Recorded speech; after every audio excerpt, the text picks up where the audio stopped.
আরে এটাই সেই মা যে আমি কোথাও গেলে সেই পথ ধরে বসে থাকে যে আদরের সন্তানটি কখন আসবে। আরে এটাই সেই মা যদি ঘরে অল্প খাবার থাকে তাহলে সেই খাবার নিজে না খেয়ে সন্তানের জন্য রেখে দেয়। আরে এটাই সেই মা 10 মাস 10 দিন শত কষ্ট করার পরেও সন্তানের মুখটা একবার দেখে শত কষ্টকে ভুলে যায় এক মুহূর্তে।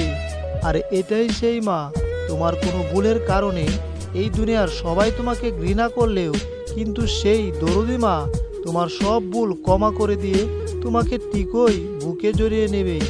আরে এটাই সেই মা দুনিয়ার সব কষ্ট নিজের গায়ে সইবে কিন্তু সন্তানের গায়ে এক ফোঁটা কষ্ট লাগতে দেবে না। আরে এটাই সেই মা সন্তানকে লালন পালন করতে যা কষ্ট হয়েছে সেই কষ্টের কোটি ভাগের 1 ভাগ কষ্ট আমরা সইতে পারবো না।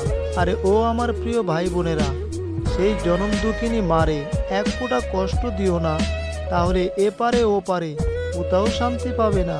মাগো মা, মন কাঁদে শুধু তোমার আশায়। মাগো মা।